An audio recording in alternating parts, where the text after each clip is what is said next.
are the people of the moment. Awliya Allah, why they don't get angry or sad or upset? Because they know that reality and they live it. So means they know that the moment, their life is like a moment. They don't count what past, they don't look for future. It's this moment that they are living in, how they are going to make it the best moment that Allah happy with.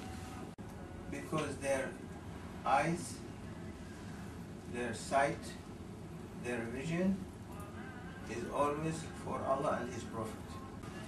They don't plan. There is no planning. For them, what is written on the Lawh al-Mahfuz, preserved tablet, they read, they do. That's why when a wali say to you something, you do it. If you don't do it, he is not going to be affected. You are going to be affected because he read it for you on Lawh al-Mahfuz, and he knows this is what makes you better for that moment. You do that. If you don't do it, then you are going to be beaten up. when they look and they see out of rahmah, mercy in their heart, they tell their murids. Now the murids will do it or he doesn't do it. It is the problem of the murid, and the murids will be suffering and facing difficulties if he doesn't perform it immediately.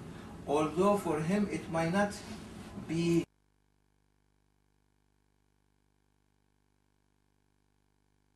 but he is mistaken, because the benefit of it you can see it later in the future. Look there at this TV, you see the cloud. Look, you see the cloud going, moving. You cannot bring it back, it's going. So if you don't listen, what goes, you lose. You cannot come back. Awliya Allah, this cloud can come back only by the authority that the one who is in the TV station can play it back, rewind it, and bring it back. Awliya Allah, they have that power in their hands.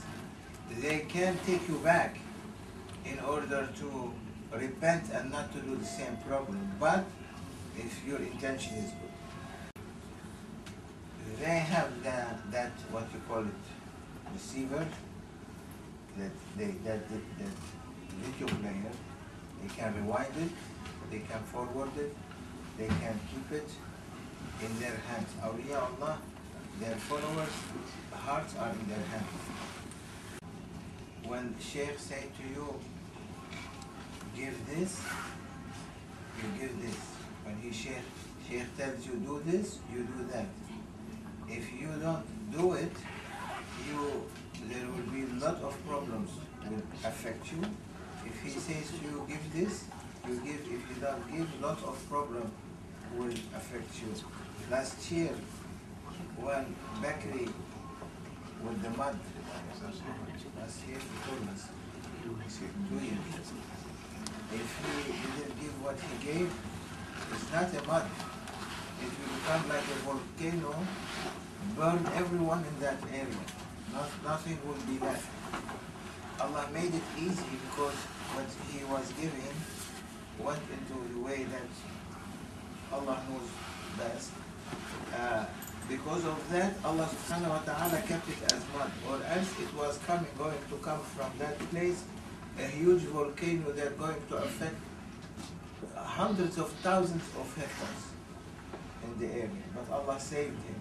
It will be a huge problem on Indonesia. I was in Cyprus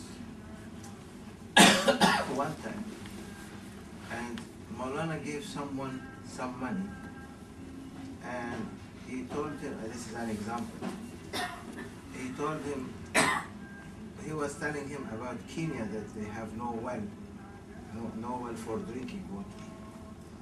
He said, take this money and go open wells.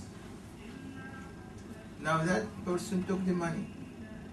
He opened, he didn't open. No one knows, but I knew that he gave that money to someone and they opened wells.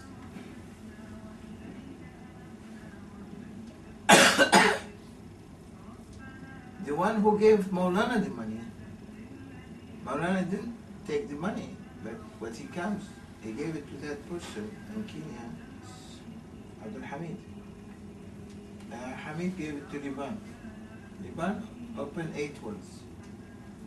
8 wells for people who, in the desert there are no water.